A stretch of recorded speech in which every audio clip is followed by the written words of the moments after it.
Welcome to the Life You're Made For with me, Dr. Heather Penny. We're going to be having conversations that talk about us spiraling up versus spiraling down, because we all want to be living lives that are about thriving, not just surviving. This is the life you're made for. So let's get going.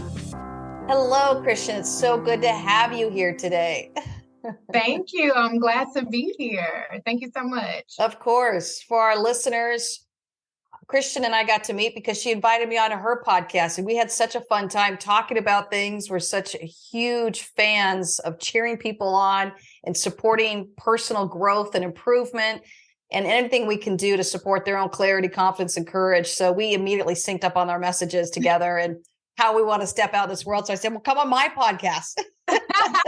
Let's do it. We had a good time. We sure did. So why don't we start out with telling our listeners a little bit of who you are and what you do? Absolutely. So hello, everyone. I am Christian. I originally started off my career in nursing. So I was a registered nurse in the Maryland area for a little while. I also went to seminary, and so I became a licensed preacher. And I was youth pastor for about 8 years. And to really sum it all up, to combine nursing and ministry, I started a business, Rise Enterprises, that focuses on holistic empowerment and really help people to become their best whole self. So you can see me preaching or speaking or hosting a wellness retreat or a mental health seminar, just anything that deals with the mind, body, spirit. It's something that I'm very, very passionate about. And my entire mission is just to help people rise. I love it. Why don't you unpack a little bit more? Because it's a lot of what I do as well with the holistic person. I believe leadership is about the whole person. And I think that's what we were drawn for with each other. Just what we're really encouraging people to step into that holistic awareness, holistic self-care, holistic growth. It's not just one aspect. But what does that mean to you as you've stepped into this space with people and helped them take this journey? What does holistic health and healing and growth look like to you? Yeah, it is interesting because there is not just one path to holistic wellness. I say it's seasonal. Sometimes it's daily. And it's just having a pulse on the needs in that season, needs for that week. So sometimes I may lead spiritually. Sometimes I may lead emotionally. Sometimes I really need to connect with my tribe. And so I'm leading socially in that week or that season. So it's really understanding that you are not to place an emphasis on just your strongest areas, but to sit down and really be thoughtful and say, what do I need right now? What areas am I wanting to develop habits in to really make myself a bit more well-rounded? And so I would say oftentimes the world has their definition of what wholeness is and what it looks like and what you should incorporate into your daily life. But you have to ask yourself, what am I in need of? And then develop habits and steps to make sure that you're able to accomplish just that. So it is situational, it's seasonal, but it is individual above all. Yep. This is why we connected, Christian, because I think I was saying the same thing. And I'm like, as I'm listening, you go, oh, okay, that's your clarity. And because it was my next question was going to be, how do you know? But that's the work I do with people of saying, you do need clarity on where you're at and what you need. And let me help you break it down, because humans are so complex, but there's kind of 4 baskets. You want to look at, mind, body, heart, spirit. You don't want to just feel like, if I take enough vitamins, I should be feeling better. Or if I do enough exercise, I should be feeling better. Maybe it's something to do with the emotions or the heart. Maybe it's something to do with the mind. Maybe it's a neuroscience thing. There's so many avenues in there. So how do you help people get their clarity? Yeah, I absolutely love your 3 C's. It is truly transformational, life-changing. I say absolutely. So I would say clarity. Clarity begins one habit at a time. So when we are trying to, you think about the new year, everyone has all these goals and they want to scratch everything off their to-do list, and then they find themselves mid-year not accomplishing half of it. And it's because there is this overwhelming posture that comes to wellness, that I have to do everything right and I have to do Mm, everything right now. So clarity comes with, what is your first step? What mm, is the first thing that would change the trajectory of the rest of your life? mm, Some people, it may start with sleeping. If I get enough sleep at night, I will wake up more energized. I will mm-hmm, show up a better mother. I will show up mm-hmm, a better friend. So you have to ask yourself, what is one area that you want to develop consistency in? And then just give yourself grace to mm, work on just that one thing. And then once you master it and you have this new muscle that you've mm-hmm, strengthened, then you can say, I'm going to take the same principles and now apply it to my eating, or apply mm, it to my mental health, or mm. apply it to reading the Bible, or going on a meditational walk. And so I always tell people to show yourself grace and to not overwhelm, because when we're overwhelmed, that's when procrastination sets in. So what is Mhm. one thing? Focus on that one thing and allow that one thing to trigger other actions in your life over time. I love that question because everyone has their clarity within them. Mhm. But as we come alongside their journey to help them make sense of the chaos that we all start feeling inside of us, what a powerful question that is, to Mhm. say, what is that one thing? And just kind of providing that space to stop and go within and say, I don't know. And then take it a little further and say, it could be mind, body, heart, spirit, a combination of any two or three or all four. What is Mhm. that one thing that you feel like is instinctively telling you that you need to give attention to? I think I love Mhm. that. That's Thank great. you. Yeah, and I coined that from a book called The Power of Habit when I was into wellness coaching, and I'll Mm. bring all the coaching to you now, Dr. Penny. That's not a lane that I'm stepping in right now.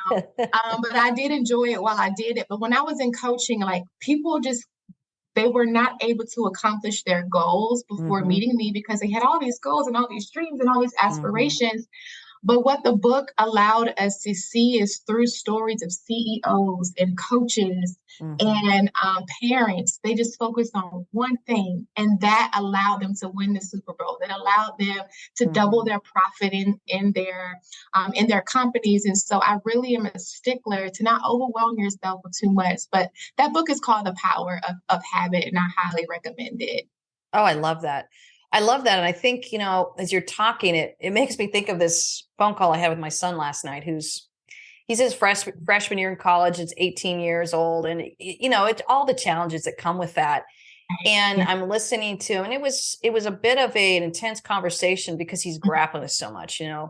first year away from home, the intensity of grades and finals and making decisions on his own and peers and living with hordes of people that he's Yeah. never had to live with before. They're just all kind of thrown together at this stage of life. And the freshman year is a bit of a shock and awe. So just Mhm. listening to him, and I kind of asked him that question, like, what's your one thing? What do you have clarity on that you need? And it came down to, he goes, I cannot sleep.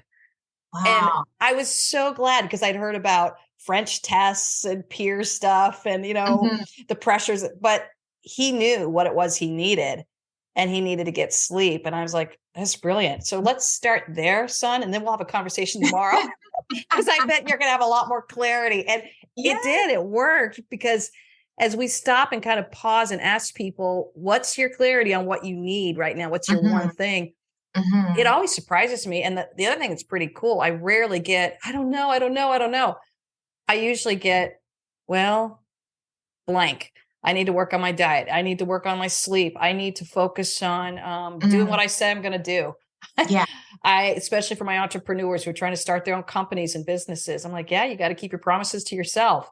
That's a Mhm. mind pattern thought thing that they're dealing with that has nothing to do with sleep. So Right. it would be such a almost cruel thing to do for those of us who are trying to support that process as coaches and um, Mhm. counselors, coming alongside saying, well, you should probably just get hours of sleep. Well, let's start with this. As we stop and slow down and help people get their clarity, here's what Right. I want to just keep affirming everyone. We all know. We just need to be asked the question. And sometimes we have to pause enough to ask ourselves the question, wait a minute, why am Yeah. I overwhelmed right now? Right. Why, hold on, why am I not fulfilled in my purpose? What will make me alive? And so Mm-hmm. sometimes, and I do recommend professionals, a Mm-hmm. therapist or a Mm-hmm. counselor or a coach, but sometimes it just has to be you and your Mm-hmm. obstacle or you and your desire, and you Mm-hmm. have to ask the right questions. You have Yes. to dig deeper. And that's one thing that I know that you do very well on your platform of just asking those right questions. So your son had you last night, but those who are listening, how can you begin to ask yourself the Right. right questions and unpack some things in your life? Exactly. Sometimes I even ask that question. What's the question you're asking? Or what's the question you're hoping I'll ask you? I'll ask that Right. because they're like, I was hoping you'd ask me, Yes, yes. and then we Good. jokingly, I'll say, then I'll ask the question. What's the question that you're kind of sitting in right now, Christian? Oh, that is a great question. I would say the question that I'm sitting in right now is, um, what does 100% look like? Mm, And I think that there is this fine line of going hard and giving your all and giving 100%, and then you kind of go into the realm of burnout mm, and overwhelm and overbooking yourself. And so this year, I promised God, I said, I'm going to give 100%. I'm going to give everything I have. And the year has been going so amazing. I'm so blessed. But now, as I think mm, about how I want to do the rest of the year, the momentum that I want to have, the rest I want to get, the impact. How do you balance the working hard with the rest? mm, mhm. So that is a question that I'm working on. Like, what does it look like to give 100% to your efforts and your wholeness? Mm. I love that. This is I a new love that. territory for me. I'm so proud of you because sometimes when we don't know the answers to the questions, we avoid them. So it Right. takes real courage to step into a answerless question at the moment. Again, I will tell you the true belief here is the answers will come. So good job Yeah. at stepping into that. And Thank you. what are you Thank hearing you. so far? What am I hearing? To just pause. And I actually Mm, had a meeting with my virtual assistant today, and I just realized that everything that blooms is not meant to be in your garden. mm, So there are so many opportunities. There's so many things I could be doing, so many things I could be starting. And I even, in fact, began to get my mm, team to work on that momentum. However, like, less is more in some seasons. And mm, and so what I'm realizing is that it's okay to pause. It's mhm, okay to go back to the drawing board. It's okay to say mm, I've gotten further than what I thought I would be in mm. March. And how do I begin to expand my faith? How do I Yeah. begin to expand my reach? Mhm, And sometimes for me, that just takes sitting in a still place mhm, and comparing my path to no one else, and mhm, knowing that um, obedience is important. And there's a blessing of the wilderness. And so I say this with a packed preaching schedule, and I mm. say this with opportunities to speak at conferences. But you ever been in a place where, like, there's more? Yeah. And, like, so that's where I'm in. I'm like, okay, God, you're saying there's more. Mhm. Okay, what is it? What is it? What is it? Yeah. And I have to slow down in order to speed up. Oh, I love that. Yeah, I often say do less in order to do more. That's good. Um, you know, I talk about this in my book. My faith is important to me, and it really has influenced the way I live, teach, coach, parent, wife, Mhm. all Yeah. the roles that we hold in life. And the reason I'm upfront about it is because I want to make sure, first of all, I'm just being honest, but second of all, just so that people can have the cutting edge, because that's what Mhm. I feel like my faith has done for me. And I heard you mention, and we have all listeners in all different levels of faith, and so I'm Yeah. my whole goal is that everybody's got a seat at my table. Everyone gets to Mhm. have a seat at my table and listen in and feel respected for wherever they are on their faith journey, or whether they even have one. It gets to be their role. But I want to, you mentioned a little bit about your faith. So I would ask if you could just Yeah. speak to that. What has your faith meant to you? My faith is my foundation. When I was 4 years old, my mom asked me what I wanted to be when I grew up, and I said I wanted to be a school bus because my brothers are like doctor and lawyer and teacher, and I'm like, I think a school bus Oh, because I cute. want to help get people to their destination in life, Yeah. and I feel that my faith has allowed me to bring people to joy, to bring Mm, people into purpose, to bring mm, people into peace. And hmm. so I naturally feel that I'm called to be like a cheerleader, a motivator. I see the glass half full versus half empty. And so stepping out on faith has been helping people in their faith, but then walking out my own faith journey. Mm, Working as a nurse, and God said, it's time to go. I'm like, where am I going? I'll show you when you mm, get there. mm, Being a youth pastor and having all these opportunities to be a main pastor. And I'm saying, no, God has called me to the youth. I had mm, to operate in my faith. mm, And even once I left that, and God said, I want you to birth a ministry, mm, not a church, but a ministry. And I'm on that trajectory now. That takes faith. And mm, so I'm very authentic in my journey, whether I'm crying, mhm, whether I'm stressed out. mhm, But what I feel called is to just help people just rise, to see their best self through the eyes of God. And I understand that not everyone is of this faith. I have friends who mhm, are atheists, I have friends who are Buddhists. And so mhm, I think that faith is defined mm, in a plethora of ways. But when you think about purpose, when you think about mhm. a sense of being, that is what I'm referring to. And so Yeah. my mother was a pastor. I'm a ordained pastor. There's a Mm. lineage of women, and I'm so honored that I now have the torch to continue that legacy. Oh, that's beautiful. It makes me think about how my faith has supported me. Every year I do a word for the year. Wow. And my word for the year last year was welcome. And I did a whole podcast on this of just before I create my new word for the year, and it might be February or March before I come up with it, I Mhm. spend time reflecting on what my last year word taught me Wow. and inviting in that conversation too with my higher power, which I too call God, and being able to step into that space, knowing that I am loved and I have a purpose, but honestly, Mm. not having a clue what that is. Yeah. So I want to spend time with that. And so fast forward into this year, the word that I realized that came to me because I really felt like I had a deficiency in it was Mm. the word patience. Wow. And this is where my faith becomes important to me. I don't think I'm by nature a very patient person. And I feel Mhm. like if that's my clarity on it, well, I don't want to sit there and kind of white knuckle it through and make myself be patient when in reality, there's probably a higher power out there that's going to help me be patient because that higher power too values patience and wants to see that transformative work in me. So allowing Mhm. me to reach out to God and say, all right, I think I've got a problem here. And I'm okay with that because I love me and I know you love me. But can you help me figure out this patience piece? Because I think it's going to make me a better human. And I Yeah. think it's going to make me a better coach, a better wife, a better mother, a better friend. Just that's what I want to be about.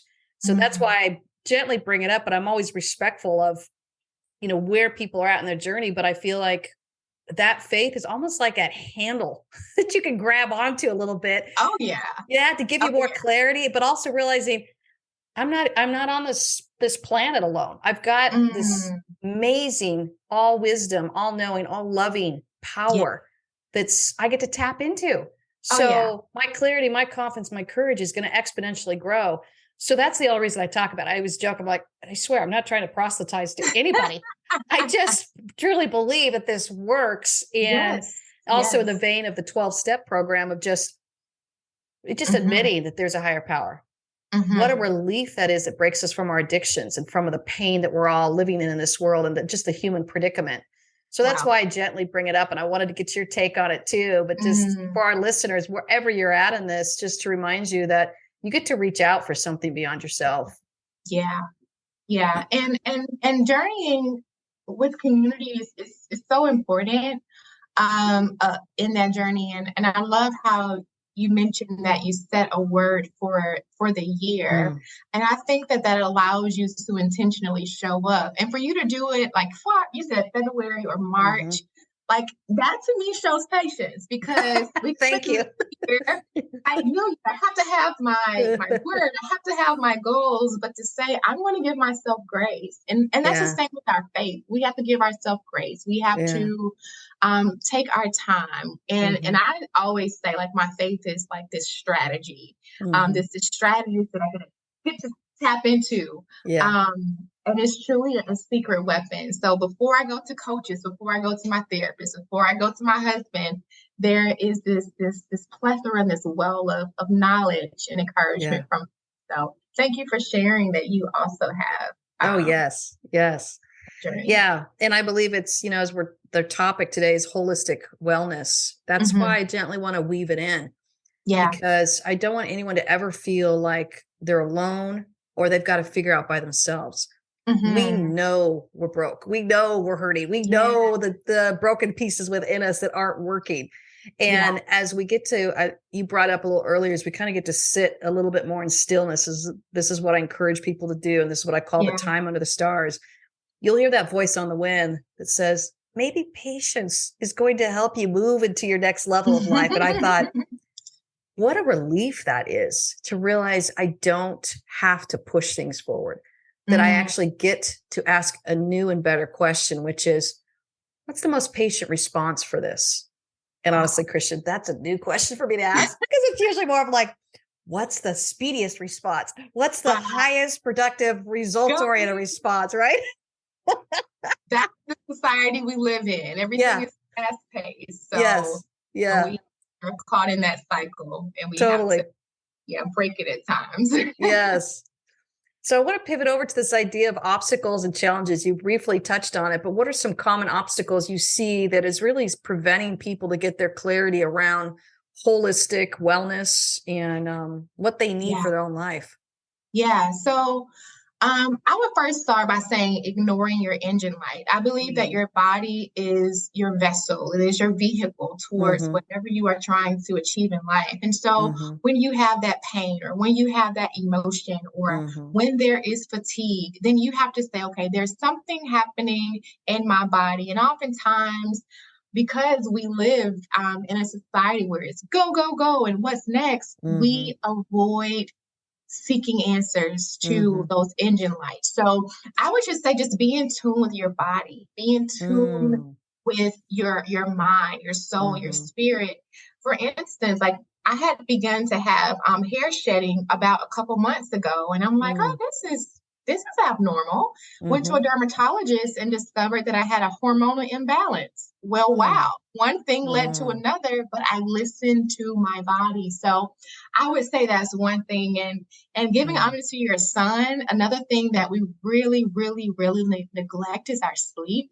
So I would say poor sleep habits and rest. Not rest when you're still on your computer and you're still answering your emails. Complete rest when you are completely unplugged, doing something that recharges self and pours back into you. And then the last thing, and I would credit this to my time of being a nurse, is that we underestimate the power of healthy eating habits. And I am now on a more herbalistic journey myself because I believe that doctors remedy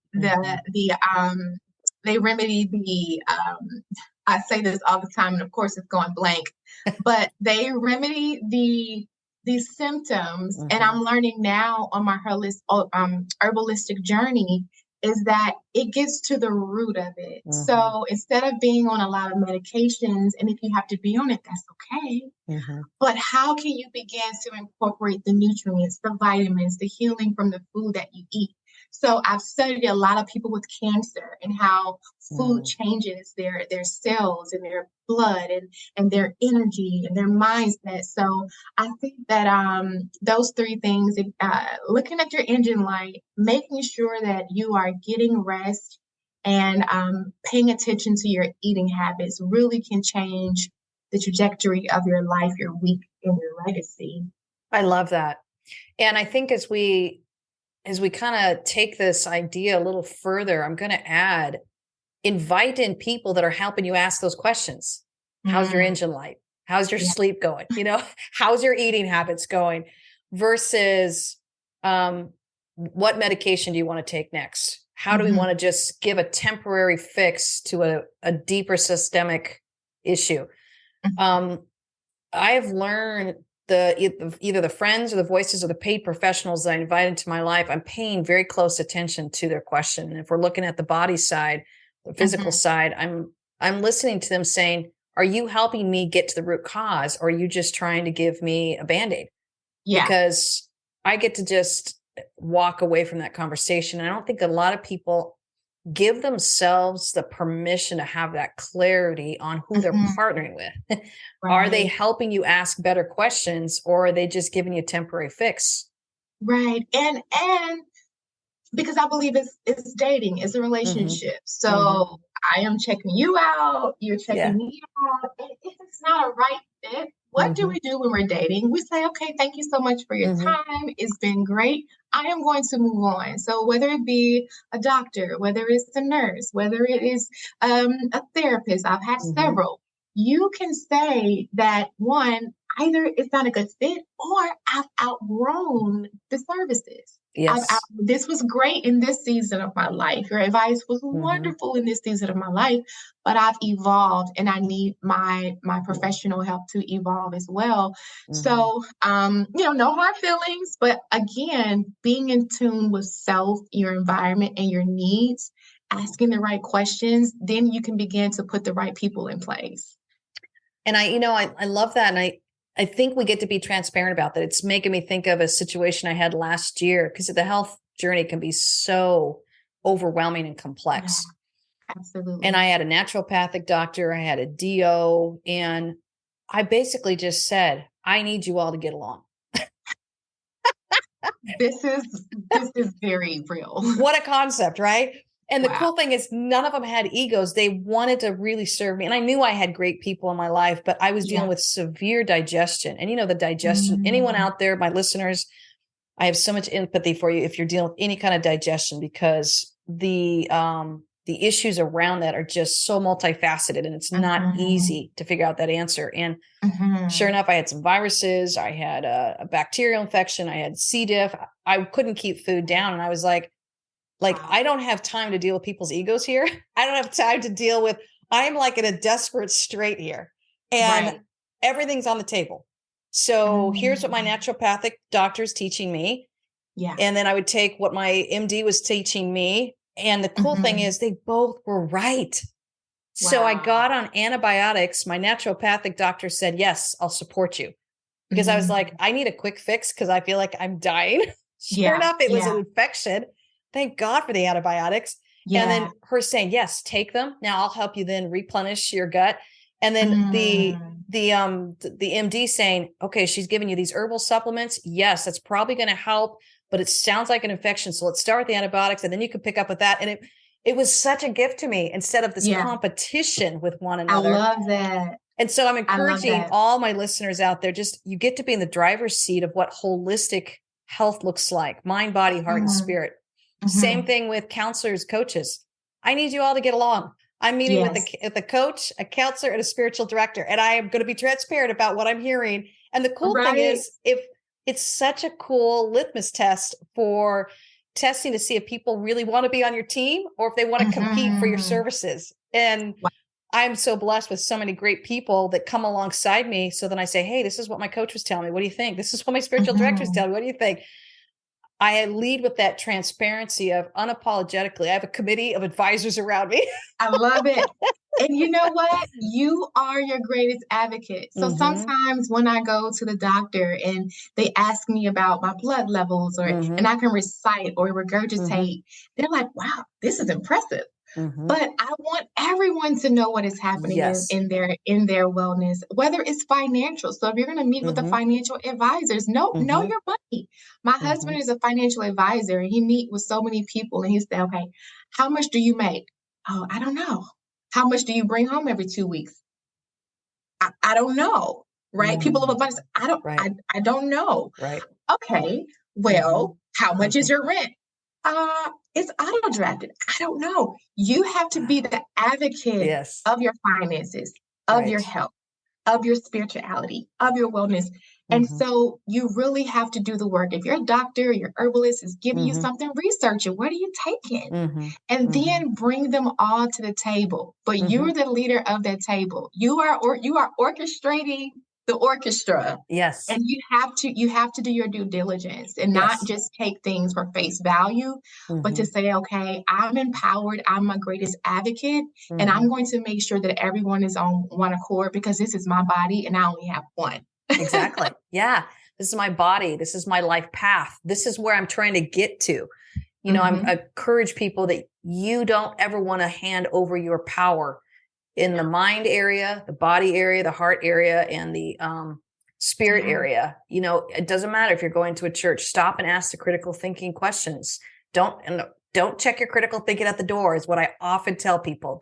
They don't know more than you. You want to stay in there. And if the spiritual authority up there is not giving you the respect that you deserve as a human with a free will, move on. Same thing with the medicine, the medical world. You have the right to be respected for you're trying to get your clarity. Doesn't mean you know more than them. It just means that you get to be partnered with, here's what I think is going on. I work with a trader. He's awesome. He comes to my house every Monday morning. And I jokingly say, okay, we have to start the first 5 minutes with all my aches and pains. And I was going on about my knee. And I said, I'm sorry, Juan, my knee is just killing me. My left knee. And he goes, how long have you been dealing with that? And I was like, since I'm 22 and I'm 52. So he laughed. I said, I know there's probably a better way. And sure enough, we spent the whole session, instead of moving me through, the boxing and the hit and all that stuff, he listened to me and to my body, and then spent the hour showing me all these knee training things, which by the end of it, my knee was no longer hurting. And he does have a PT background, but that's the reason why I hired him. He's helping me listen to my body more than I am. I really go, this knee's driving me crazy. And he's like, Heather, your knee is trying to tell you something. I'm like, well, what's it saying? Help me out, but I'm like just annoyed at my knee, and to have partners that help us hold on to that inner wisdom is such a gift in our life, whether they're trainers, friends, psychiatrists, psychologists, coaches, mentors, pastors. I don't care. You want to hold that standard of, are they helping you really access your inner wisdom and helping you really listen to what your mind is saying, your body's saying, your heart is saying? And I call it that, what your heart is whispering to you. Your heart is always whispering something to you. And whether it's through your knee or whether it's through changing a job, it's trying to tell you something, to do it different, to do it better, because we naturally want to go back to a healing state. It's just us that gets in the way, which goes back to my patience thing, which I readily admit. I'm like, okay, my word for the year is patience. And I hate these little like stretching exercises. I want to get out there, do the boxing and the running because that fits my personality. It's like, Heath, you got to hold it for 10 seconds. And he's like making me count. And I'm like, wow, this is really hard for me. We got to go. We have places to be. And, exactly. And to the engine light, right? When you ignore that thing, the engine light doesn't say, I'm about to come on. It just pops up. So that ache just pops up. Or that mindset just pops up. And so you have to address it as best you can then and there. And if you don't have the capacity, like you said, get an accountability partner, get an advocate, get a professional. And I know, like, even for me, going to the gym, my husband and I, we go together because I know if it's up to me, if I don't feel like it, I may not go. But to have that partner and to make it fun. Wellness is not a death sentence. It's an opportunity for you to become your best self. Imagine that. So when you think about your 5-year vision or your 10-year vision or your 20-year vision, what you do today allows you to go to that place. That is exciting. That is motivating. So we have to shift our posture and to have gratitude along the way. Well, and it reminds me of the confidence piece. I realized the false belief I was grappling with is, my body's betraying me again. The true belief is my body is speaking to me. You get to listen it and you get to hear what it's saying. Isn't that how we live? We're like, we almost treat ourselves like we're pesky and that we're bothering ourselves and we're getting in the way of really where we want to go. And again, just another reminder to me, about the importance of me having patience, because when I have that patience, I'm slowing down, I'm really listening. What is that hurting knee telling me? What is my heart whispering to me? How am I feeling today with back-to-back appointments? Jokingly, we both got the lie. We're like, yeah, we both had back-to-back appointments. Let's just jump back, jump right in. And just asking these new questions, that'll work occasionally, but that's not a time thing I can keep day after day after day. And of course I tried to do it. And of course I started feeling burned out. And so learning those important lessons is so important for our clarity and our confidence. That confidence piece really checks our true beliefs, checks our false beliefs. I'm working with a lot with executives right now. Their false belief is I can't take a lunch break. I'm like, perfect. How's that working for you? Right. I'm so tired. I'm so burned out. I know the lunch break isn't like a magic wand, but could we start there? Could we just start taking 15 minutes or 30 minutes, anything besides just plowing through day after day after day and wondering why you don't like your job? Yeah, and I was speaking with someone earlier for another podcast, and her platform is balanced, not busy. And I think that has to be our goal, to be balanced and to not be so consumed with being busy. And so I just want to put that out there that there's so much to do. Take that lunch break, turn your phone off, get off social media, go for a walk. Not respond to that text, because if that's what allows you to be balanced and to be your best whole self, then you owe that to yourself. Yeah. Oh, I love that. I love that. I even think I've been even replacing the word balance with harmony. I think it just allows us to have harmony internally. Is that making you feel more peaceful and more harmonious? Because that question is such a powerful question. When I ask the questions that make you feel more balanced, I get a blank look. We all know we want to be balanced. What does that really feel like? It feels like peace. It feels like joy. It feels like an ease. It's a word I use quite a bit. We feel that harmony with our life and like, yeah, this just feels right. And in the body, I'll say, does it make you feel like you're exhaling? Or does it make you feel like you're holding your breath? So paying attention to what our clarity is coming from different angles. We can find it everywhere, mind, body, heart, and spirit, but asking those questions really help. Well, as we wrap up, why don't you leave our listeners with any healthy tips that you have for them to move more into this holistic wellness? What can they do today? What can they do today? I would say just take a deep breath. Everything is not so serious. Everything does not have to happen today, right now. Just take a deep breath, because what I'm realizing is that we're on this constant hamster wheel, and a lot of people struggle with being present right now. Wow, the sun is amazing. The weather is amazing today. Listen to the birds. They're chirping. Reminds me of home, right? So learn how to be present in your now, because one day you won't have now. One day you will not have now. And as you show yourself grace in your holistic journey, Marie Forleo, she has this quote that I absolutely live by. She says, win or learn, never lose. So every day is a learning lesson. If you fail, get back up. What did I learn from that? If you got something wrong, it's okay. What did I learn from that? But I did not lose. And so when you posture yourself as such in your wellness journey, giving yourself grace and using every opportunity as a learning moment, then you can't help but just to elevate in mind, body, and spirit. Oh, I love that. That is awesome. All right. Here's the question I like to end on. What's your morning ritual? Ooh, morning ritual. So I like to read my Bible in my bed. And then I just kind of sit there and be present. And my room is a lot of white. So I just remind myself it's a brand new day. It's a clean slate. And then I get into my morning tea. I love my tea. It just really centers me. And I get going with my day. And so before the night before, I'm aware of what time I can get up. I'm aware of how many meetings I have. I'm aware of the environment I need to be in. So I just spend my time just asking God to guide me through my meditation, through my tea, and then I say, all right, Lord, use me. I love that. Oh, that's beautiful. Thank you. Christian, it's been such a pleasure having you on today. I can just see your peace exuding through the camera, and I thank you for just showing up and being fully present with me and with our listeners. I really appreciate that. Thank you. Thank you for having me. Oh, so welcome. Take care, everyone. We are cheering you on. Thanks for joining us. We had such a great time today, and obviously we are all stepping into this life that we're made for, but isn't it nice to have a little bit of support along the way? If you want to find out more about the life that you're made for, come find me at heatherpenny.com. Go ahead and subscribe, give us a review. That really helps us out and helps spread the word. You get to step into the life that you're made for. Cheering you on.